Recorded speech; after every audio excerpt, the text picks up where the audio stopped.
Hello again and welcome to my channel. So here we are guys, back in Thamber Meadow. And it's another nice day actually. Yep, the pole is still there, but apologies, I haven't got my hearing aids in, so I don't know. Actually, no apologies, I haven't got them in, so I'm enjoying the silence of the place. And the only thing is I can't modulate my voice really, so I don't know how loud I am or how I sound. Not that it matters really, does it? I can feel a vibration on my chest. That's enough. So, so what am I doing today? It's a dry day, guys, so I've decided to come up here instead of work. Actually, I've done enough work. I think I've probably taken enough money this month. I had huge thanks to Oscar and his family who came to visit and purchased a lot of bowls, some very expensive bowls. They went away happy. We're all happy. So that made a big difference to me now, so I can pay off a couple of debts and, bowl debts. But I'm not buying any more, not for the time being. I'll concentrate on selling. Put all that to one side, guys. Thank you, Oscar. It was lovely to meet you and your family. And you drove a long way, and I hope you're happy with the bowls. So I managed to do some strimming last time, but there's no way I could do it all. It was insane. Let's have a walk around. So what am I doing today? I'm picking up the massive clumps of grass that were messing up my topper. So you have these huge mounds of grass, so this is a small version. And this needs to go over again, this is crazy, it's hardly cut, is it? So basically the roller has just flattened this grass, and that's it. So it needs to be cut properly. Yeah, so I picked up clumps of grass, put them in the little trailer. I could do with a bigger trailer. And I've created like a compost heap in the woods down there. That's where it's all going. And I'm going to put belts. I got belts now for the mower. And I'm going to do a bit more mowing, guys. So I think I can probably do it now. I can actually maneuver. There was so many clumps of grass, I couldn't maneuver. And that's what the problem was. The clumps of grass were kind of fouling up the cylinder on the flail mower, and I couldn't, it just like stopped. And also the belts I think were a bit tight, so they run on a pulley, and they were too tight on it, so the pulley was going, but the cylinder was solid with grass, and it burned the belts out, of course. The belt's too tight, So I have looser belts. Belts like drive belts like that are supposed to be quite loose, I think. It's all new to me, guys. I'm learning on the trot here. I have no idea what I'm doing. I had a lovely email from Bernie, and that was actually in my spam box, and I saw that last night or yesterday. So I'll reply to that soon. There's another clump here. Look, shit, there's all bees everywhere. Let's get out of here, man. I don't want to get stung. See, I need to get rid of that apiary or reduce it somewhat, because the sun's out and the bees are going crazy. I've taken all their food. They're a bit pissed off, to say the least.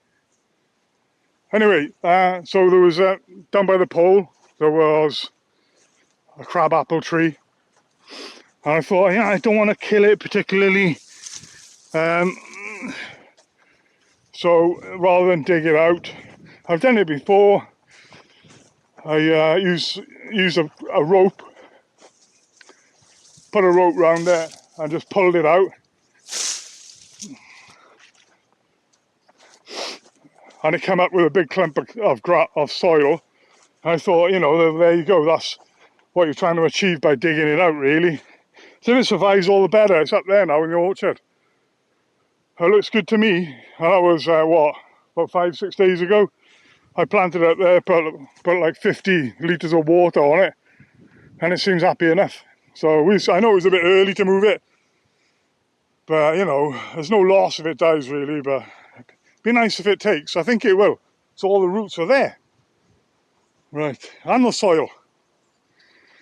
So what am I doing? Mowing soon, guys. I'm going to put the belts back on my mower.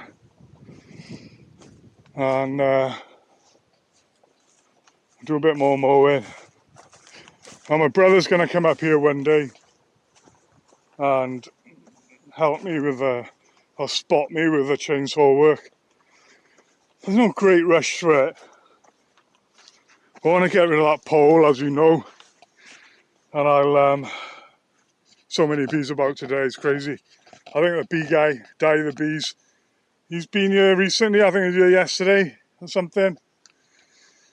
Whew, a bit out of breath. It's been a busy morning getting rid of those clumps of grass.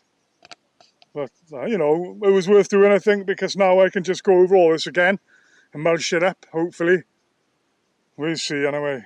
A looser belts, rather. So I bought a few belts. So the belts were 37 quid each, of course. Couldn't buy them in pairs. But then I found where those guys were buying them from. They're only £8. So I bought them from the people who make it. I bought a whack of them. I bought 10 from the people who are making them. You know, so it's like 80 quid for 10 or 70 odd quid for 2. It makes sense, doesn't it? There you go. So always look, you know, if when you're buying stuff, I know from when I used to be a product designer and manufacturing stuff, always look where the people are getting their stuff from, because things are made somewhere. And luckily they're made in Britain as well. Thamber Meadow then, guys, where I got the name from. Okay, so I started reading and I discovered this author, Jack Vance, probably when I was about 19. Yeah, 19. I first read one of his books, and Thamber Meadow is in one of his Dying Earth books. It's like a future series of books, or books set in the future, very far future, millions of years in the future, and the sun has gone dim, and you know there's all kinds of weird creatures and technologies and magic and all that stuff. Really, really good books. If you get a chance to read them, read them. So there's a couple of meadows actually, and but I like the Thamber Meadow one because on Thamber there's a witch. A witch has built a little cottage. Her name is Desmi. So she's a beautiful witch, but she lures young men in to do tasks for her. It's a long story, guys. I'm not going to spoil it for you, but if you get to read Jack Vance books, read the Dying Earth books, and you'll find Thamber Meadow in there. Yeah, and Desmi is in a few different books. It's like there's you know, homage books and all the rest of it to Jack Vance. He's dead now. Yeah, and Desmi pops up many times. Thamber Meadow a few times as well. So there you go. There's another one as well where there's fairies, another meadow. But I decided Thamber, one name it Thamber. And yeah, I can feel the presence of Desmi. Yeah. All I got to do now is build a little hut. And okay, guys, so I'm going to crack on with work. Just a quick update on Thamber. So this is the channel now for Thamber videos. No more singing bowl videos or anything like that. This is the Thamber channel. So I'm going to put my trail cams back up as well because they've been down for a while. So I've seen a lot of fox droppings here. Fox shit. It's all over the place. So I think I messed up there where they were sleeping and stuff. I don't know, but I've seen one fox in there before on trail cam. But right, I'm gonna finish up because we're coming up to 10 minutes. This is, you can only do 10-minute videos at a time on this. I think that's sufficient anyway. So as I said, my brother's coming one day. We're gonna take some of the dead trees down, but not all of them. I've marked up the ones I want down. So I want to carve some trunks. I'm going to leave tall trunks, 6-foot trunks, carve them, dotted throughout the woods. Yeah, it's going to be good, guys. I'm looking forward to the future. So I want to put this place back to how it was originally. So basically a meadow with mown path around the outside, and that's how it's been for the last couple of years, really. Wildflowers up this end, camping down that end. Try and make some money out of it as well, because it would be nice for it to pay for itself. Okay, guys, I'll see you soon. Bye for now.